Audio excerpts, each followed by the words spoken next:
everyone, welcome to my YouTube channel. Sing Flub Sinistabla here, also known as Assembly, and also known as Thea. That's my real name. I don't use it that often here on the internet. I'm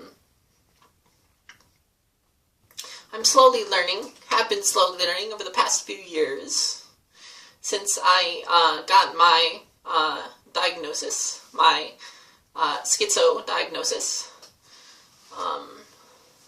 as I like to call it, and learning what it's like to be disabled, and since I've been on disability as well, so I'm learning what it's like to be disabled in America, and I'm learning that it stinks. Now this is prejudice and stigma and everything else aside, because I don't experience that, because my disability is invisible. Like no one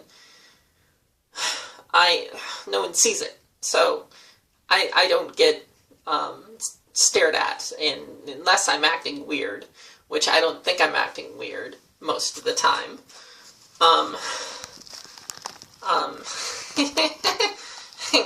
One of my group therapists said that I was acting bizarre a couple of times, but I never thought that I acted weird. But anyway, that's another story. So I don't, that aside, like, that's not my experience. That aside, it still sucks, because I don't make enough on disability. No one makes enough on disability. Like, you get if maybe $1,000 a month if you're good. Like that's the average. Is $1,000 a month. Like, you see people on Fox News talking about, oh, these people scamming the government and living high on disability. Like, what are you talking about? Like, as if these people make $4,000 a month or something like this. Like, this is not the case at all. Like, you're barely living if you're on disability. If you see this thing here, that little sticker there, you're probably wondering what the hell that is. I'm not going to tell you, but it does signify one thing. It means I'm living with my folks, which is what I'm doing right now. I've lived with my folks on and off for my entire life, because I can't keep jobs because of my disability.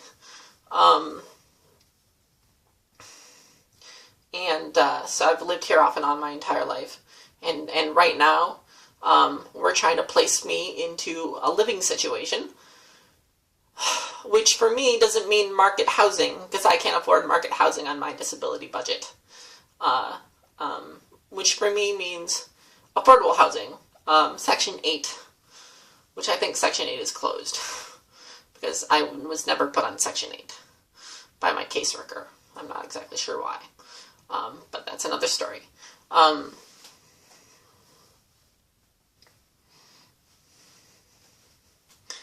Yeah.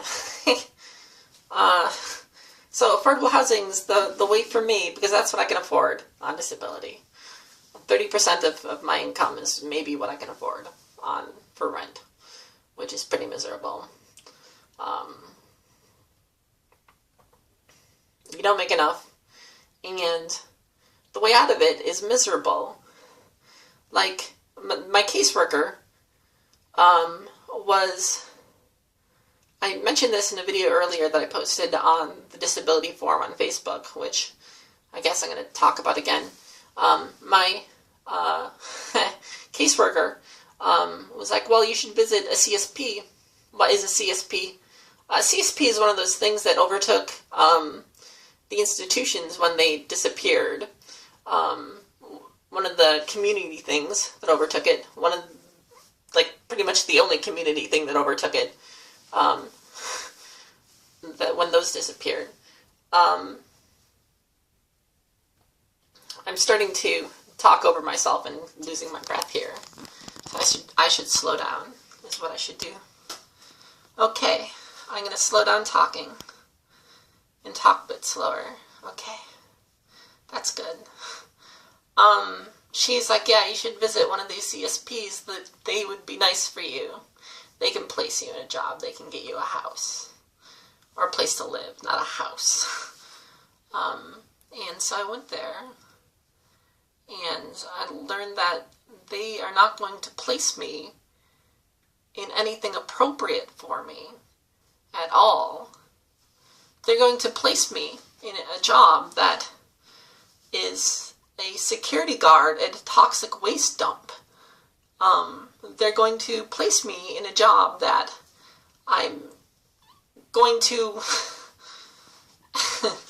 not excel in at all and probably be fired from because I don't excel in.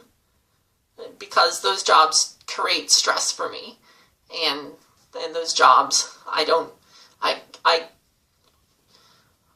just get fired from those jobs because I guess they create stress for me, and I just don't see them as a part of me, and like just the segregated job market that they have is bringing us down, is what I'm trying to say. They have a segregated job market for the disabled, and that's bringing us down. It's not like they're bringing us into the general population. It's not like people there are going to the CSP. Because the CSP's been around for a while. And I'm sure some educated people have been there. Because mentally ill people are educated too. And mentally ill people do have skills. Like me. I have a very specific skill.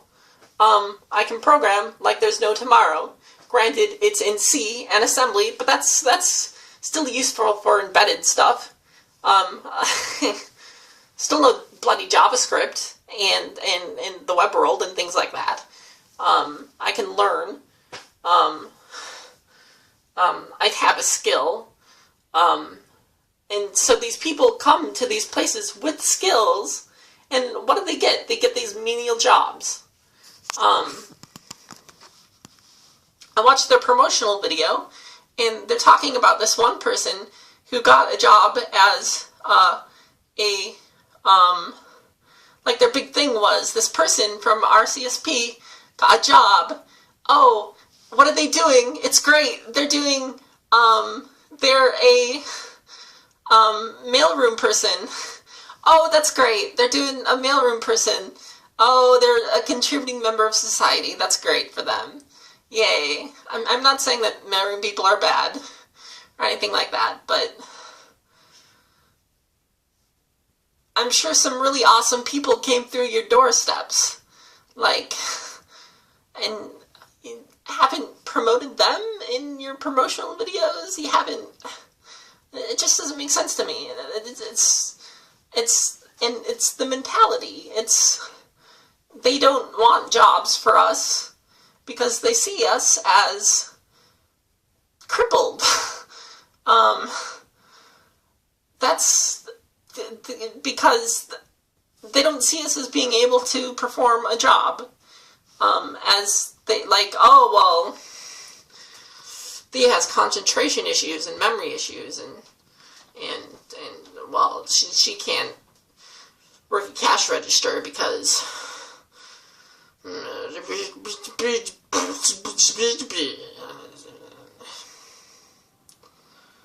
I'm frustrated. I'm really frustrated right now. So, if you empathize with anything that I'm saying, feel free to comment. I really appreciate it.